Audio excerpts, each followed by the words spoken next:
Okay, first off, it was a major pain in the ass trying to make the title and the thumbnail as spoiler-free as possible, and at the same time interesting enough to get people to actually click on it without also discarding its relevance to the topic at hand. And while it may not seem like much, believe me, it was. Anyway, because of that, I'm just gonna make it clear from the start, this video is going to include some major spoilers from the Thousand Year Blood War, so proceed at your own risk. So now that we've got that out of the way, this is the more accurate title of today's discussion. And I know I framed it as a statement, but I more than welcome supporting and dissenting opinions. Before we begin though, don't forget to hit the subscribe button, the bell notification, like and share. And with that said, let's get straight into it. Unohana was not a popular character. You don't even have to look at the popularity polls to know this, partly because she doesn't show up in most of them, and even when she does, she's so far down the list that it may as well be evidence of the inverse. And none of this is actually her fault. It is a bit unfair to generalize her as an unpopular character because while she technically is, her mysterious background does stir up a lot of excitement. For majority of the series, Kubo keeps his cards close to his chest when it comes to her. This whole air of obscurity that comes about as a result of the very scanty information about her is a deliberate attempt at foreshadowing one of the most genuinely shocking reveals in the series. She is quintessentially the motherly character in the Gotei 13. She's always very much been a background character, never really taking center stage in any of the major plot lines in the story. And even as a Standritter initially invades Soul Society and commits numerous atrocities, it's very evident that her role is primarily that of support and healing, as it had been for the 500 chapters that preceded it. Which is why it's a total mind when we find out that this saint, who we believe to be averse to war, is in fact the very first Kenpachi. And we see this whole new dark image to her with the reveal that she's one of the founding captains of the Gotei 13, basically a ruthless group of criminals that was recruited by Yamamoto to rule with impunity, especially since apparently she was the worst of them. Now, we all know the story. Zaraki is one of Soul Society's greatest war assets.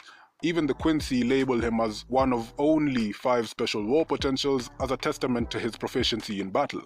So to awaken his full potential and prepare him for the next invasion, she's given the responsibility of training him.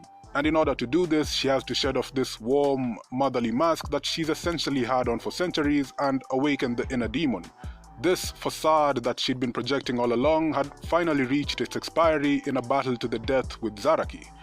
Now obviously she goes into this duel not only expecting to die, but fully intending it. To that effect, so that there's no mistaking her resolve, she leaves Isane with essentially a dying message. She's not naively under the impression that Zaraki's growth can be achieved without her death. And I'd have to agree, these two characters share a deep connection going back centuries. It's not just as simple as a fight between two Kenpachis, there's a history behind it. As a child, Zaraki runs into her in Rukongai and the two of them are immediately drawn to each other.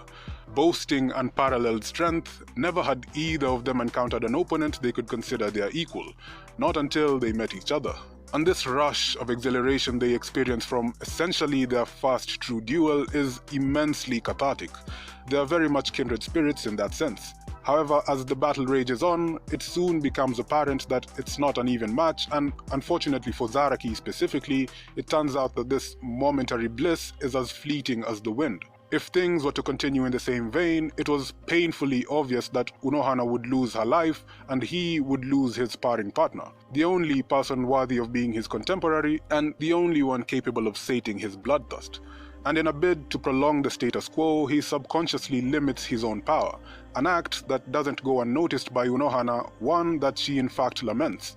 Because even as a child, Zaraki was the true heir to the title of Kenpachi, and it was she, in her appealing yet overbearingly inadequate battle prowess, that had inadvertently caused him to seal off his own power. That was Unohana's sin, her proverbial cross to bear. When Kyoraku orders Unohana to teach Zaraki the way of the sword, it's obviously done with their history in mind. She is undoubtedly the most suitable person to train him, but then again, even if she wasn't, Soul Society's forces are so depleted, aka Yamamoto is dead, so there's literally nobody else that was qualified or could spare the time. It had to be Unohana. With Tenjiro the hot spring demon taking over what was left of the medical duties, she was essentially freed from the shackles that were Yamamoto's final orders. Of course, there's also the possibility of Ichibe training Zaraki as he did with Renji particularly, but that's something we'll get into further down the line. If it wasn't so criminally short, their training would have been everything you would expect to see from a battle to the death between two Kenpachis. Personally, I feel Unohana's abilities, which still remain amorphously unraveled to this day, epitomize Bleach's wasted potential. The aesthetics, however, are more than enough to make up for any of its flaws. Panels of her Bankai ability melting their skin and viscera down to the bone to resemble two skeletons chipping away at each other's lives, or at least making it seem that way to embody their obstinate tenacity to fight to the last breath. It's just a really good fight that I simply can't wait to see get animated. And if the final popularity poll is anything to go by, then clearly I'm not alone in this. As concerns our impression on both of these characters, this battle is inversely eye-opening. For once, Zaraki is not in the driving seat. As a matter of fact, his admiration for her titters on the edge of exaltation. Not many people can talk down to Zaraki and follow it up with a beatdown that brings him to tears. I'm not joking, he actually does shed a tear, though admittedly it is mostly at the thought of failing to surpass her. But even as she kills and revives him over and over and over again, Unohana also imparts on him the art of war, so that as he subconsciously unlocks his potential with each death, he also consciously discards the mentality that makes him vulnerable. In war, you do not idolize the enemy, and survival, even at the expense of petty tricks, is all that matters. These are inherently disagreeable tenets that only have meaning to Zaraki because they come from Unohana herself. And the culmination of this training is only complete with a resurfaced primal, almost animalistic compulsion, the result of which can only be demonstrated by an unbridled resolution to hold nothing back. After that, the natural order of things comes to pass that Unohana would unceremoniously lose her life at the hands of the sole Kenpachi. His strike, as intended, was true and ruthless, to the point that no healing attempts could have saved her. Not that she would want to be saved anyway, an outcome that would carry the risk of Zaraki crawling back into his shell. Having bequeathed the aggregate of all her experiences, she would die comfortable in the knowledge that her sole purpose had been achieved. That is the preordained fate for all those who bear the title of Kenpachi. There's no scenario where Unohana stays alive and Zaraki achieves his true potential. I've always been very enamored by Zaraki as a character. In fact, his incessant rank in my ever-changing scale of character favorability is second only to the top-ranking Kyoraku. I'm basically using all these cool words to say, I'm a Zaraki fanboy. Deal with it. But it's also through these Zaraki-tinted glasses that I've always viewed Unohana's death as a necessary sacrifice, a perspective that I've recently reviewed in a less partisan context. I'm not going to renege on any of the things I've said so far. To unlock his true potential, Unohana's death was unequivocally essential. Nobody but her could have had such a visceral impact on Zaraki's growth in such a short span of time. But, in the context of the 1000-year Blood War, was it worth it? And by this I mean, was Zaraki's role vital in deciding the outcome of the war? If so, could he have achieved the same result in his previous state, or could his role have been played by someone else? And if not, then could Unohana's death have been holistically detrimental to the war effort by depriving the Shinigami of arguably their greatest healer and greatest fighter in one fell swoop, leading to more casualties? Post Unohana's death, I'm gonna break down Zaraki's relevance in the war into 4 distinct moments. Listing them in their chronological order, the first would be his battle against Gremmy, second is the consolidation of spiritual power to break into the Soul King's palace, then there's a brief face-off against Panida, and finally his fight against Gerard Valkyrie. For both the collection of spiritual power and the fight against Gerard Valkyrie, I think it's fair to say that Zaraki's participation was not accounted for in either of them. In the former, he was presumed to be injured, and in the latter, he shows up out of the blue. While they may have been largely important tasks, and he did play a significant role in them, they were, at the end of the day, already in motion without him by similarly capable individuals. As much as his input was emphatic, it wasn't necessarily urgent. Basically, his absence in those situations would not have led to a different outcome. Now, as for his fight with Panida, as much as it pains me to say it, the reality is Zaraki was a liability. rushing in against the better judgment of Mayuri, whose intentions are also very questionable, exposes him to a domineering nerve attack, after which Mayuri has to put him out of commission for his own safety. His rash actions may have helped to demystify the mechanism behind Panida's ability, but Mayuri already had an inkling of this semi-abstract power, and to be fair, if he needed a guinea pig, he probably would have used Nemu anyway. Not that he would need to go that far so early in the fight, considering he was prepared for such an opponent nonetheless. So in this case, not only was Zaraki's power necessary, but also ineffective, which leaves us with his fight against Gremmy. Was his explosion against Gremmy worth Unohana's sacrifice? This broad question can be broken down into two parts. Could Zaraki have defeated him without breaking the subconscious seal on his power, and was Gremmy an opponent that could only have been defeated by Zaraki? After his training, the nature of his increase in power boils down to a resurgence of the spiritual power that lay dormant within him, which led to a boost in all the stats you can imagine. Physical strength, attacking power, resilience, speed, agility, ultimately raising his power close enough to be able to communicate with his alienated Zanpakuto spirit. As Aizen once stated, a battle between Shinigami is one of spiritual pressures. There's a reason why Gremmy could turn Yachiru's bones to cookies but couldn't do the same for Zaraki. In contrast to Yachiru, Zaraki's spiritual pressure at the very least rivaled that of Gremmy, and as such, any direct attempts at altering his body were utterly powerless. Instead, Gremmy would conjure physical objects out of thin air and use them against him. Zaraki's power has always been inexplicably ridiculously massive, almost beyond the realms of power scaling in Bleach, so outside of surviving in a vacuum, I can honestly see him going toe-to-toe with Gremmy regardless of the boost in his spiritual pressure. Then again, there's no gold standard to support this claim, as Gremmy does not engage with any other captain-level opponent, and Zaraki at this point in the story similarly does not engage any top-level Standritter. It could be that pre-training Zaraki may have lost the fight when he was drowned and suffocated at the same time, or when he was blown up in a massive explosion, or like I mentioned earlier, when he was thrown into outer space. Maybe is what I'm going with here.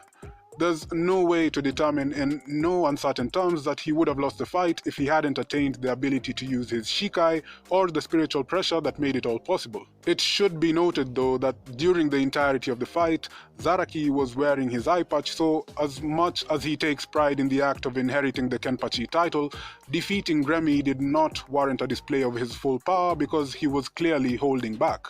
If anything, it feels like his training, which we've already established was to not only free him of his self-imposed shackles, but also to relay the gravity of ruthlessness in a war, failed in this scene because Zaraki is Zaraki and he'll take as many hits as he can if it means he can enjoy the fight a bit longer. I suppose that is the downside to his battle madness. Don't get me wrong, I'm not knocking him for holding back. It is an inherent character flaw that has defined him all along, so at this point it would be off-putting to see him prioritize efficiency over his love for battle, especially for avid Zaraki fans like myself. But it does in some ways defeat the purpose of Unohana's mentorship and ensuing sacrifice. It feels like the comprehensive accumulation of Unohana's inherited will was intended more for his fight with Gerard than this one, a fight that Toshiro and Byakuya more or less had covered before and after Zaraki's intervention. Then again, his power could have grown so much that his current base power with his eye patch on may have exceeded his unlimited power in his pre-training state.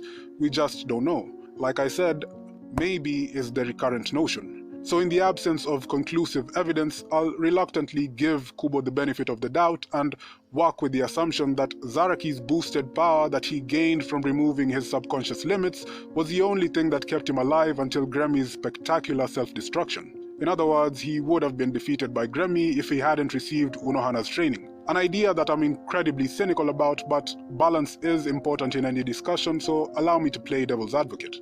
If we're giving Kubo a pass on that one, then the question still remains, was Zaraki the only one that could defeat Gremmy?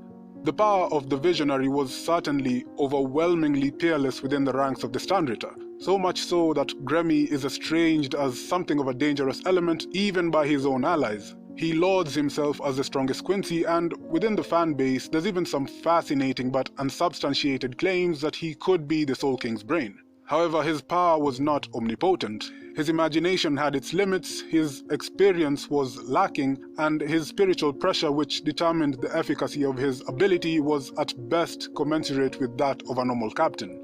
While most captain-level Shinigami would have been able to negate any intrinsic body alterations against the power of his imagination, only some would have been able to inflict any damage on him, and even fewer could have destroyed a meteorite. But I dare say that none other than Zaraki could survive in a vacuum. None but one, and he goes by the name of Aizen. Although now that I think of it, he probably wasn't the only one, but he is the best example, so I'm gonna use him anyway. Probably the only person with spiritual pressure so potent that they could render the visionary useless, an undying constitution that could survive anything thrown at him, and at the same time an intricate ability to expose Gremmy's weakness through Kyoka Suigetsu's hypnosis. In fairness, Aizen isn't the kind of character that you would want to give free rein to. It's almost inevitable that he'll go off on his own tangent and probably work in detriment to the greater good. But you wouldn't need to. If he was able to use hypnosis to distort Yuha Bak's sense of time within the depths of the Muken, and he was able to destroy the Soul King's immense Reiatsu with his own being vastly restricted, then from his chair and ceiling restraints he was definitely capable of, at the bare minimum, distracting Grammy long enough for Zaraki, or Kyoraku, or potentially Unohana if she was alive, to land the finishing blow. I hope you get where I'm going with this. With Mayuri or a suitable chaperone controlling the range of Aizen's spiritual power, they could conceivably pit him against Grammy and jump at an opening created by his hypnosis to finish the Quincy off. It's a strategy that would have been disagreeable to Zaraki, but one that could have been carried out by any captain whose whereabouts were unaccounted for at the time. And while I'm on the topic of time, I'm perfectly cognizant of the fact that the Grammy battle takes place before Aizen's release. But that all comes down to the quality of Kyoraku's acumen, and again, it pains me to question my favorite character's competence, but his timing in that situation alone was certainly dubious.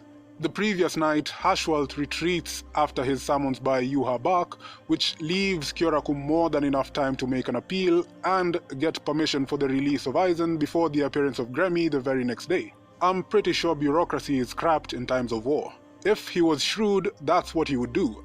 And if he was really shrewd, he would have done it concurrently with the appeal to train Zaraki. My point being, Kyoraku condemned Unohana to die before exhausting the Aizen option, all for the sake of Zaraki, whose role in antithesis could have been assigned to other suitable personnel, with the added advantage of Unohana keeping her life.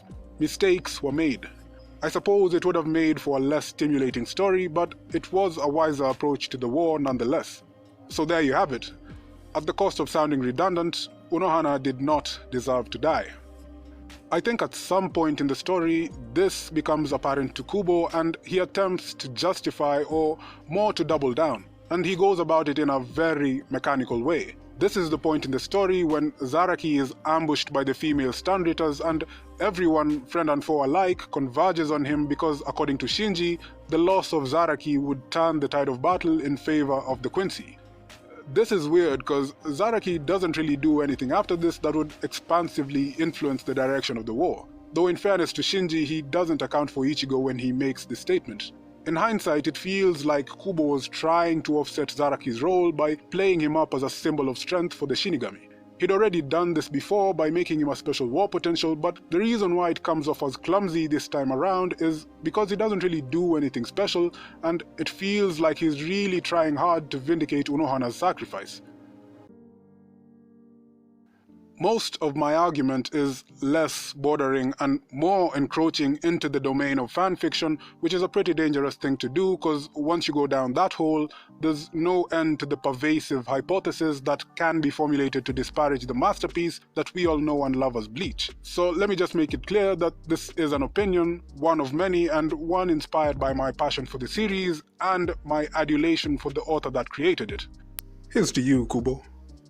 Accordingly, I feel I should end this with a vociferous argument to defend Kubo's decision to not have Ichibe tell Zaraki his Zanpakuto's name. This journey to the Soul King's palace was very much intended to be an experience exclusive to Ichigo's closest confidants in the form of Rukia and Renji.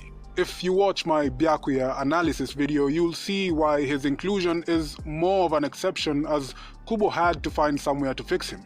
The Soul Palace training is a way of paying homage to Ichigo and his friends by allowing us to see the fruits of their growth. The series was coming to an end, but not before it could commemorate the achievements of the characters that shaped it over the years and had become synonymous with it.